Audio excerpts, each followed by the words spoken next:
नमस्कार साथियों, आप सभी का स्वागत है A1 commerce classes Purnia channel पर। आप लोग लेक्चर 1 और लेक्चर 2 आशा करते हैं कि आप लोग देख चुके होंगे, क्योंकि लेक्चर 1 और लेक्चर 2 के बिना लेक्चर 3 आप लोग को समझ में नहीं आएगा। इकोनॉमिक्स का वीडियो लगातार हम दे रहे हैं। अभी आज हम लोग लेक्चर 3 में हैं, लेक्चर 3 का देखेंगे। आप लोग अगर लेक्चर 1 नहीं देखे हैं, लेक्चर 2 नहीं देखे हो, तो मस्ट पहले लेक्चर 1 देख ले, लेक्चर 2 देख लीजिएगा, ठीक है। और आप लोग सिलेबस का भी वीडियो आप लोग आया हुआ, तो सिलेबस का वीडियो भी आप लोगों को देख लेना है, ठीक है। चलिए आते हैं, आज की क्लास स्टार्ट करते हैं। देखिएगा, आज का जो सबसे पहला टॉपिक है हम लोगों का अर्थव्यवस्था, ठीक है। देखिएगा, अर्थव्यवस्था के बारे में जैसा कि आप लोग जानते हैं कि हमारा जो देश की अर्थव्यवस्था है उसको हम लोग जानेंगे और सभी चीजों को जानेंगे। अर्थव्यवस्था कितने प्रकार के उसको भी जानेंगे।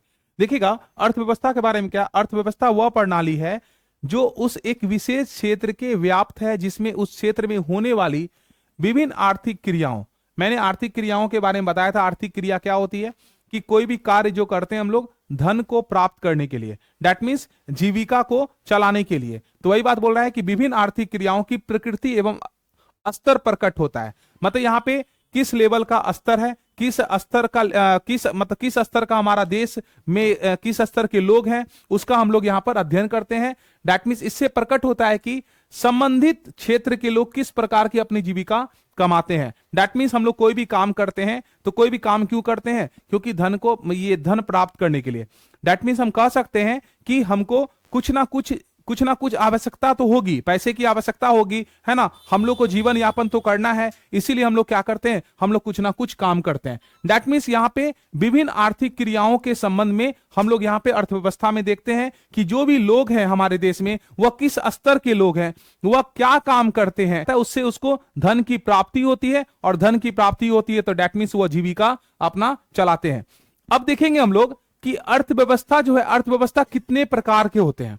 अर्थव्यवस्था, प्रत्येक देश की कोई ना कोई अर्थव्यवस्था होती है। जैसे देखिएगा, हमारा भारत देश का अर्थव्यवस्था का नाम है मिश्रित अर्थव्यवस्था वाला देश है हमारा भारत। उसी तरह से समाजवादी अर्थव्यवस्था भी है, पूंजीवादी अर्थव्यवस्था भी है। तो सभी अर्थव्यवस्था को हम लोग देखेंगे वन बाय वन करके।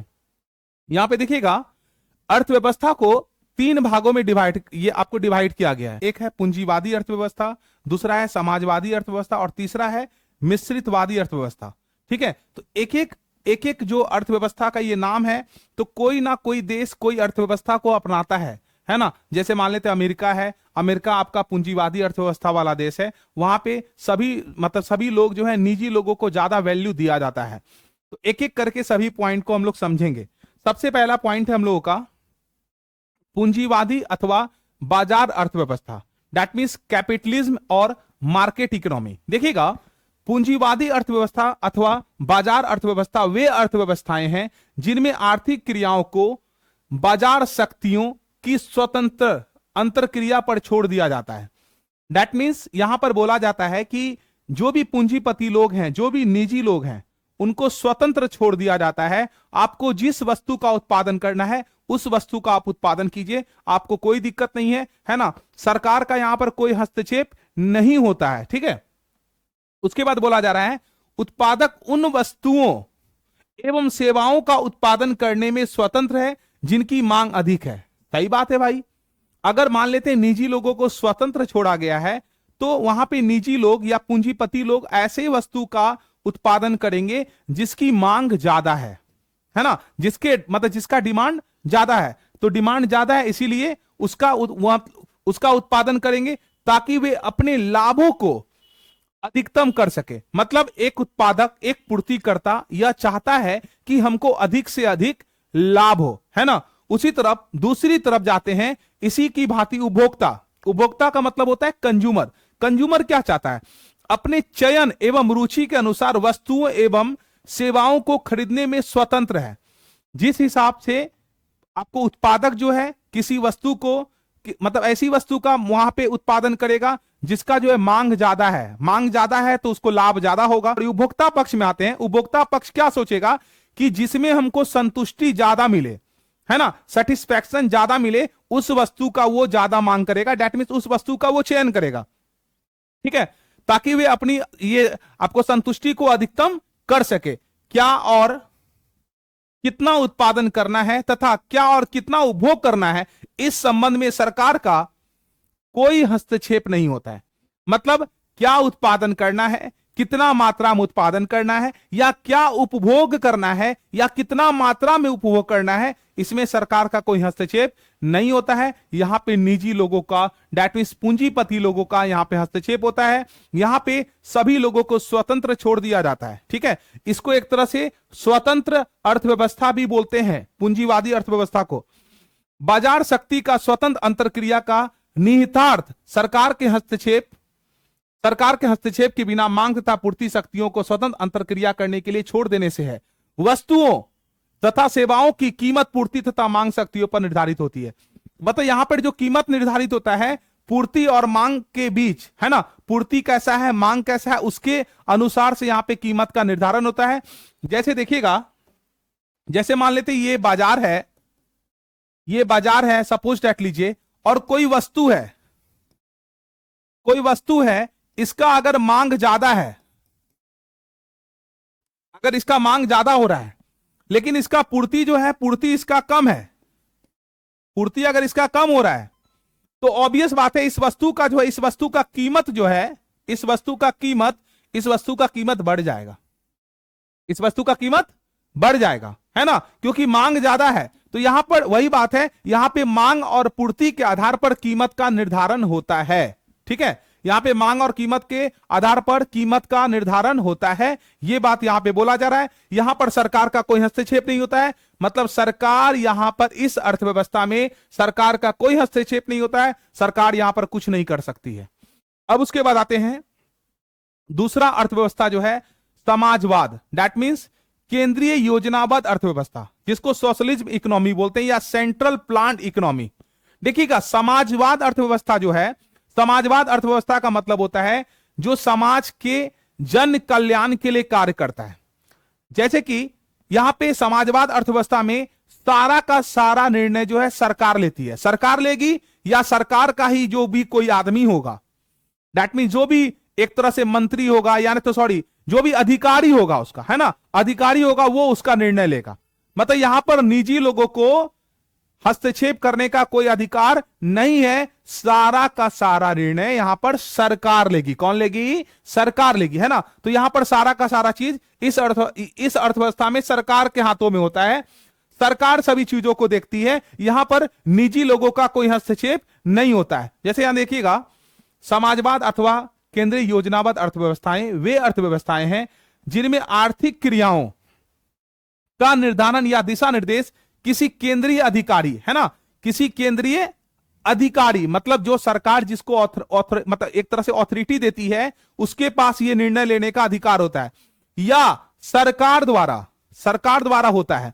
मतलब यहां पे सारा का सारा हस्तक्षेप सरकार के हाथों में होता है, सरकार जो चाहेगी वो करेगी, है ना। कीमत का निर्धारण मतलब कि समाज के जन कल्याण के लिए, है ना, क्योंकि वो चाहेगी कि मतलब क्या वस्तु का उत्पादन करे, कौन सी वस्तु का उत्पादन करे, कितना करे, ये सब सरकार का जिम्मेदारी होगा। केंद्रीय अधिकारी ही यह निर्णय लेता है कि कितने गेहूं का तथा कितने चावल का उत्पादन किया जाए।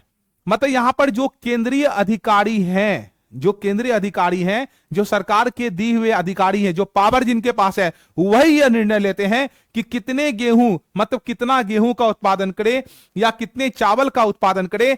ऐसा सरकार क्यों करती है? क्योंकि साधन, मैंने पढ़ाया था, साधन सीमित है, चाहे वह राष्ट्रीय लेवल पर हो चाहे वह अंतरराष्ट्रीय लेवल पर हो, साधन की मात्रा सीमित होती है।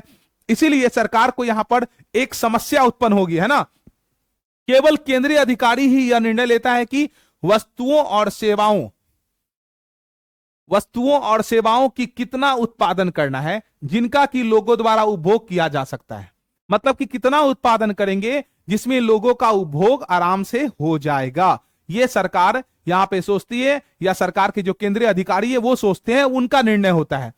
अर्थव्यवस्था के अर्थशास्त्र के दृष्टिकोण से केंद्रीय योजनाबद्ध अर्थव्यवस्था एक स्वतंत्र फ्री अर्थव्यवस्था नहीं होती है। अरे भैया, इसको फ्री अर्थव्यवस्था कैसे कह सकते हैं? ये तो बंद अर्थव्यवस्था है। दैट इज बंद क्यों है? क्योंकि यहां पर लोग फ्री नहीं है। क्यों नहीं है फ्री? क्योंकि लोग अपने मन से किसी वस्तु का उत्पादन नहीं कर सकते हैं, अपने मन से कुछ नहीं कर सकते। यहां पर सब का सब निर्णय कौन लेगा? सरकार लेगा। यहां पे जो लोग हैं वो लोग निर्णय नहीं ले सकते हैं, इसीलिए इसे स्वतंत्र अर्थव्यवस्था नहीं कह सकते, इसे बंद अर्थव्यवस्था कहेंगे।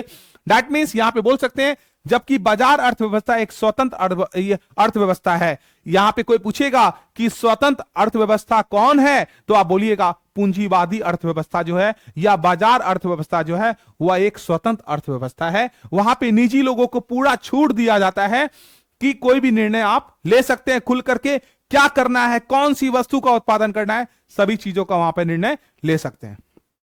ठीक है, अब आते हैं हम लोग मिश्रित अर्थव्यवस्था, मिक्स्ड इकोनॉमी।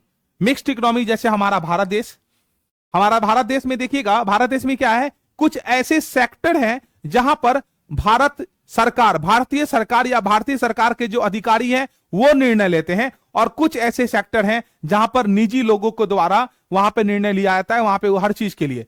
तो वही बात है, यहां पे दो पार्ट में बटा हुआ है, मतलब यहां पे सरकार भी कुछ जगह पे हस्तक्षेप करती है और कुछ जगह पे सरकार फ्री छोड़ी हुई है निजी लोगों को। इसीलिए हमारा भारत देश मिश्रित अर्थव्यवस्था वाला देश है। मिश्रित अर्थव्यवस्थाएं बाजार अर्थव्यवस्थाएं तथा केंद्रीय योजनाबद्ध अर्थव्यवस्थाएं को दोनों की विशेषताओं को दर्शाती है। मतलब यहां पे दोनों है, बाजार अर्थव्यवस्था भी है और केंद्रीय योजनाबद्ध को ही सामाजिक बोलते हैं ना, समाजवाद अर्थव्यवस्था। इन अर्थव्यवस्थाओं में आर्थिक क्रियाओं को बाजार शक्तियों की स्वतंत्र अंतर क्रिया पर छोड़ दिया जाता है, परंतु सरकार अर्थव्यवस्था तथा बाजार पर अपना नियंत्रण भी बनाए रखती है। मतलब यहां पर है कि फ्री भी छोड़ दिया जाता है और यहां पे कंट्रोल सरकार के द्वारा भी बनाया, मतलब कि यहां पे बनाए रखना चाहती है सरकार, है ना। मतलब कुछ जगह पे फ्री भी छोड़ती है और कुछ जगह पर कंट्रोल भी रखती है, ताकि उत्पादन, उपभोग तथा अन्य आर्थिक क्रियाओं की ये को नियंत्रित किया जा सके। मतलब यहां पर क्या हुआ कि उत्पादन, उपभोग या अन्य आर्थिक जितनी भी क्रियाएं हैं उस पर नियंत्रण रखा जा सके। इसलिए सरकार मिश्रित अर्थव्यवस्था, दैट मीन्स हमारा भारत सरकार मिश्रित अर्थव्यवस्था वाली देश है, जहां पर वो चाहती है कुछ ऐसे पोजीशन है, कुछ ऐसे जगह है जहां पर खुद का कंट्रोल हो और कुछ ऐसे जगह पे जहां पर निजी लोगों को फ्री छोड़ दिया जाए। क्यों? क्योंकि उत्पादन, उपभोग तथा अन्य आर्थिक क्रियाओं को नियंत्रित करने के लिए। अब देखिएगा, मिश्रित अर्थव्यवस्था में सरकार एक ओर स्वहित तथा दूसरी ओर सामाजिक न्याय के बीच में संतुलन बनाए रखने के लिए आर्थिक क्रियाओं में हस्तक्षेप करती है। मतलब आर्थिक क्रिया, दैट मींस इकोनॉमिक एक्टिविटीज, मैंने बताया था इसके बारे में। अगर ऐसी क्रिया जो किसी भी कार्य को करने के लिए धन की प्राप्ति के लिए काम किया जाता है, तो यहां पे सरकार चाहती है कि आप धन भी कमाओ, कोई दिक्कत नहीं है, और यहां पे सामाजिक कल्याण के लिए यहां पे हस्तक्षेप वो करती है। मतलब यहां पे दोनों तरफ से वो देखती है ताकि कोई दिक्कत नहीं हो, बैलेंस करके रखती है वो। ठीक है, मतलब एक जैसे एक तराजू है ना, तराजू का दो पल्ला है, उसी तरह से यहां पे एक तरफ बाजार अर्थव्यवस्था को भी दे दी, एक तरफ समाजवादी अर्थव्यवस्था को भी दे दी। दैट मीन्स दोनों तरफ सरकार क्या कर रही है, बैलेंस, आपको बैलेंस बनाकर रखी हुई है ना, इस तरह से बोल सकते हैं, है ना। इसी तरह से इसीलिए हमारा भारत देश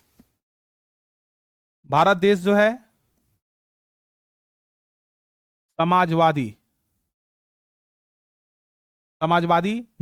मिश्रितवादी, समाजवादी नहीं,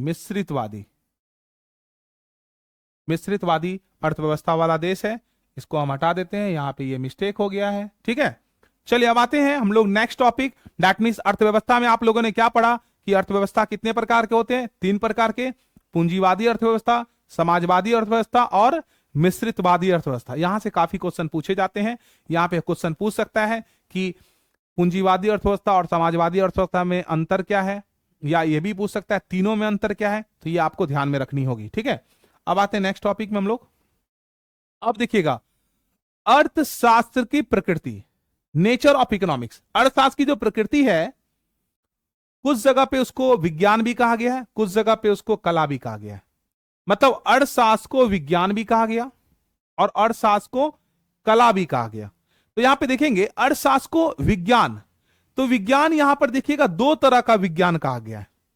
एक आपको वास्तविक विज्ञान, दैट मींस पॉजिटिव साइंस, और दूसरा आदर्शात्मक, मतलब नॉर्मेटिव साइंस। तो अब देखेंगे अर्थशास्त्र को विज्ञान कब कहा गया है और अर्थशास्त्र को कला कब किया गया है, और अर्थशास्त्र विज्ञान है तो वास्तविक विज्ञान है या आदर्शात्मक विज्ञान है। ठीक है, अब इस टॉपिक को देखेंगे। देखिएगा, अर्थशास्त्र विज्ञान क्या होता है? सबसे पहले, विज्ञान किसी विषय का क्रमागत अध्ययन जो कि कारण तथा परिणाम में से संबंध स्थापित करता है। देखिएगा, साइंस का मतलब यहां पे यह है कि आप किसी भी चीज का अगर नॉलेज लेते हैं, किसी भी चीज का क्या लेते हैं? नॉलेज लेते हैं। जैसे यहां पे देखिएगा, किसी चीज का अगर नॉलेज इकट्ठा करते हैं, है ना, ज्ञान अर्जित करते हैं, अगर आप, सीधा सा फंडा है, ज्ञान क्या करते हैं? अर्जित करते हैं, मतलब प्राप्त करते हैं, तो वह विज्ञान कहलाता है।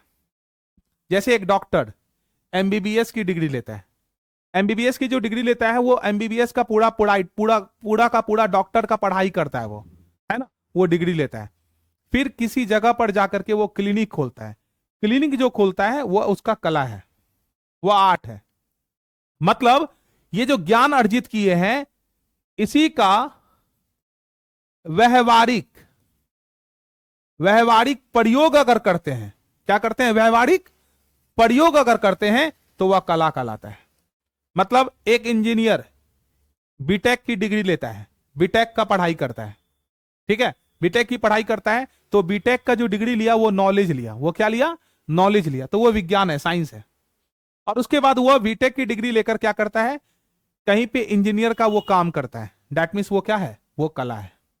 मतलब जो ज्ञान आप लेते हैं, जैसे हम टीचर हैं, हमने इकोनॉमिक्स अभी पढ़ा रहे हैं आप लोग, है ना, तो इकोनॉमिक्स का मैंने ज्ञान लिया, पूरा का पूरा नॉलेज इकट्ठा किया, 11 12 का पूरा अच्छे से पढ़ाना है हमको, तो पूरा नॉलेज इकट्ठा किया, तो हमको अब पढ़ाना है। दैट मीन्स हम जो नॉलेज लिए, ये जो हुआ विज्ञान हुआ, ये क्या हुआ? विज्ञान। अब जो हम आपको पढ़ा रहे हैं, अब आपको जो यूट्यूब के माध्यम से हम पढ़ा रहे हैं, दैट मीन्स ये हमारा कला है, ये मेरा आर्ट है। क्लियर हो गया होगा? अब यहां पे देखिएगा, विज्ञान तो है भैया, चलो ठीक है, लेकिन ये वास्तविक विज्ञान और आदर्शात्मक विज्ञान क्या होता है? देखिएगा, वास्तविक को अगर याद किया जाए तो फैक्ट, मतलब अर्थशास्त्र विज्ञान है, लेकिन कौन सा विज्ञान है? वास्तविक विज्ञान है। वास्तविक विज्ञान क्यों है? क्योंकि यह फैक्ट पर आधारित होता है। फैक्ट का मतलब क्या हुआ? तथ्यों पर। मतलब कोई भी चीज गलत नहीं बोलेगा, मतलब जो बोलेगा सही बोलेगा, ना फिक्स बोलेगा। जैसे सपोज दैट लीजिए, हमारे भारत में बेरोजगारी है, ये फैक्ट है। हमारे देश की जनसंख्या 140 करोड़ है, दैट मीन्स ये फैक्ट है, ये सही है। फैक्ट का मतलब सही, जो सही है वो वास्तविक है। और आदर्शात्मक का मतलब हुआ एक तरह से सलाह देना, सलाह या न तो एक तरह से दिशा निर्देश बोल सकते हैं, दिशा निर्देश देना, ठीक है। दिशा निर्देश का देना का मतलब हुआ कि हमारे देश में बेरोजगारी कैसे हटेगी, मतलब कि एक तरह से बोला जाए, एक तरह से एडवाइस देने वाली बात हो जाएगी कि कुछ ऐसे मनरेगा ला दो भैया, मनरेगा ला दो ताकि बेरोजगारी हट जाएगी। जैसे देखिएगा, इसका पॉइंट बाय पॉइंट करके देखते हैं। देखिएगा, अर्थशास्त्र विज्ञान है ना। यहां पे देखिएगा, यहां पे बोला गया है प्रोफेसर सेलिगमैन के अनुसार विज्ञान दो प्रकार का हो सकता है। दो प्रकार का कैसा भैया? एक सामाजिक विज्ञान, सोशल साइंस, और दूसरा प्राकृतिक विज्ञान, नेचुरल साइंस।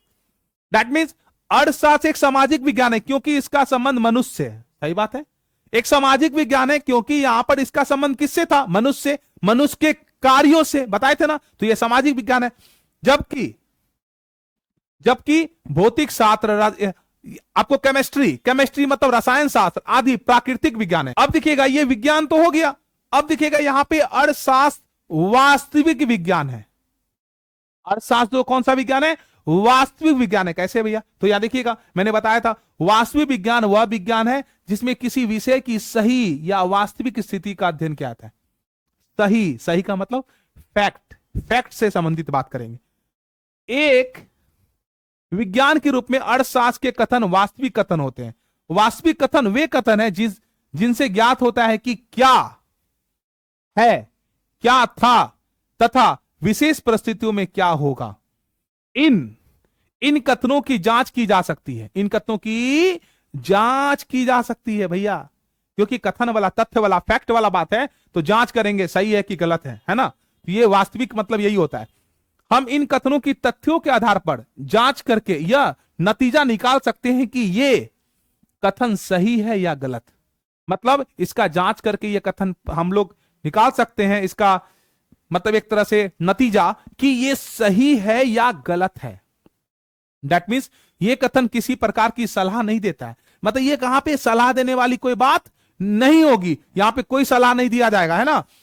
वास्तविक अर्थशास्त्र के अध्ययन से यह ज्ञात होता है कि आवश्यकताएं असीमित है, उन्हें पूरा करने वाले अधिकतर साधन दुर्लभ हैं, इन साधनों के अनेक उपयोग हैं। ये सभी बातें वास्तविक है, एक वास्तविक विज्ञान तथ्यों के आधार पर किसी भी प्रकार का सुझाव नहीं देता है। सही बात है, आवश्यकताएं असीमित है, साधन सीमित है, इसे पूरा करने वाले दुर्लभ साधन सीमित है, इनका ये साधन का अनेक उपयोग करेंगे, मतलब अनेक तरह का उपयोग करेंगे, मतलब वैकल्पिक प्रयोग करेंगे। जैसे देखिएगा, ये बंदा है, ये बंदा है, एक दूसरा बंदा है, ये भारत देश है हमारा। ये बंदा बोलता है भारत देश की जो जनसंख्या है ये बोल रहा है 141 करोड़ है। ठीक है, 141 करोड़ है।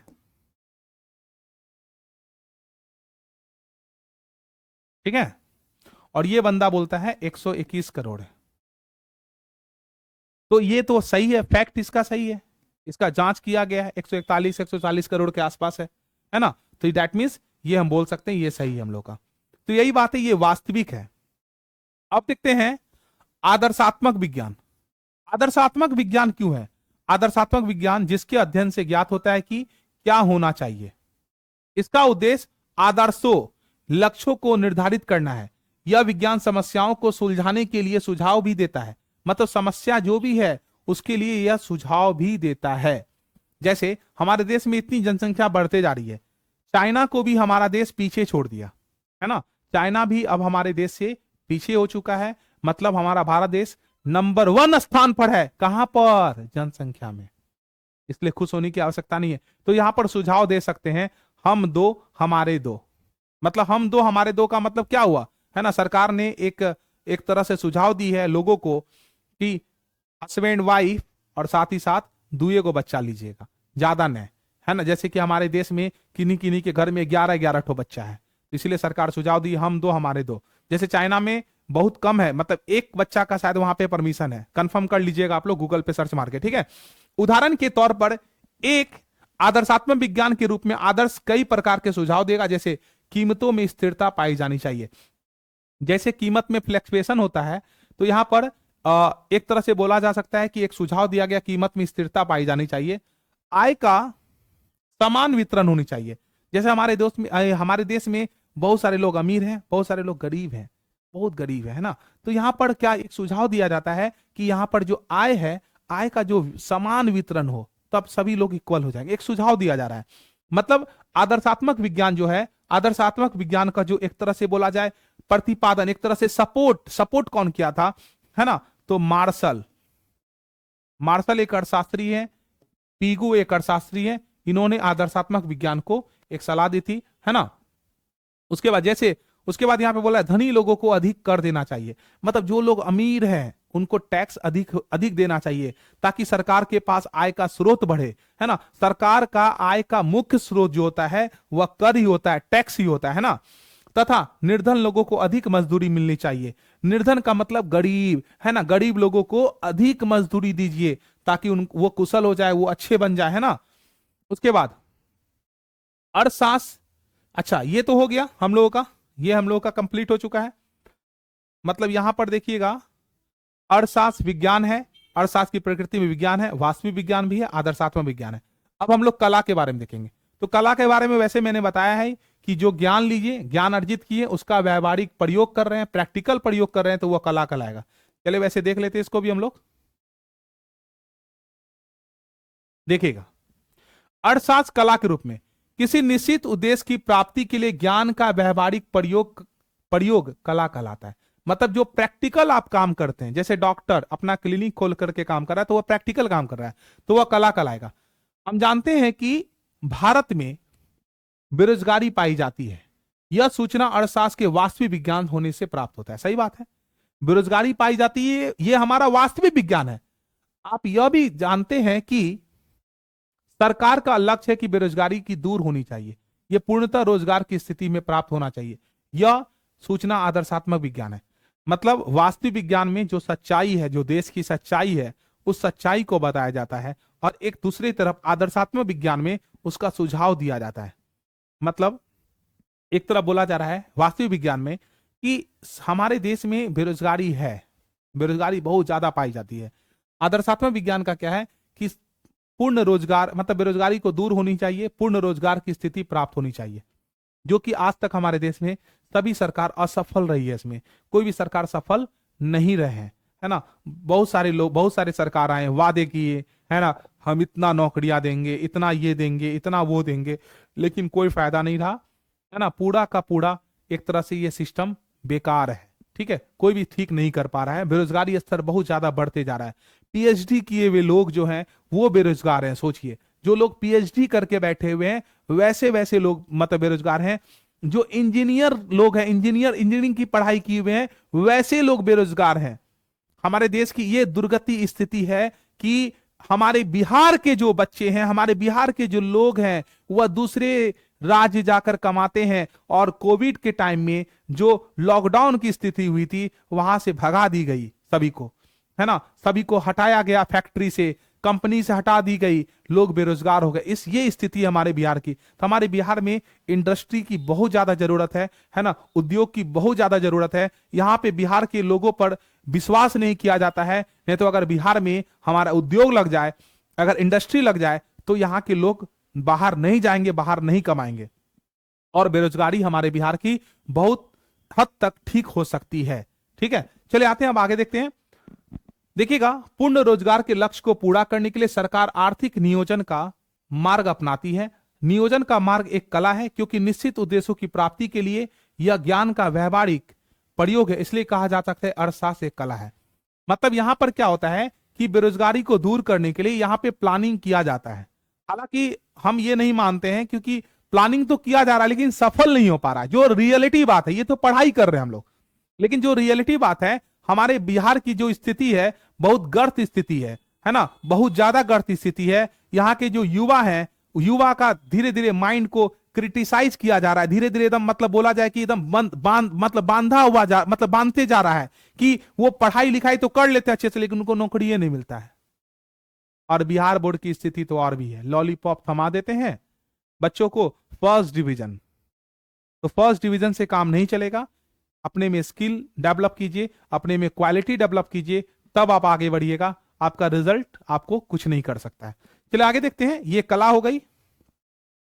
अब देखिएगा, यहां पे बोला गया अर्थशास्त्र विज्ञान भी है, कला दोनों ही है। सही बात है, मैंने भी बताया अर्थशास्त्र कला भी है, विज्ञान भी। ऐसा कौन कहा था? ऐसा चैपमैन ने कहा था। याद रखिएगा, ये ऑब्जेक्टिव क्वेश्चन है। ऑब्जेक्टिव क्वेश्चन क्या है? अर्थशास्त्र विज्ञान भी है, कला भी है। किसने कहा था? प्रोफेसर चैपमैन ने ठीक ही कहा था कि अर्थशास्त्र एक वास्तविक विज्ञान है, जो कि आर्थिक तथ्यों के वास्तविक स्थिति से संबंधित है, और एक कला है जो इस प्रकार का उपाय और साधन ढूंढता है जिनसे इच्छित लक्ष्य प्राप्त किए जा सके।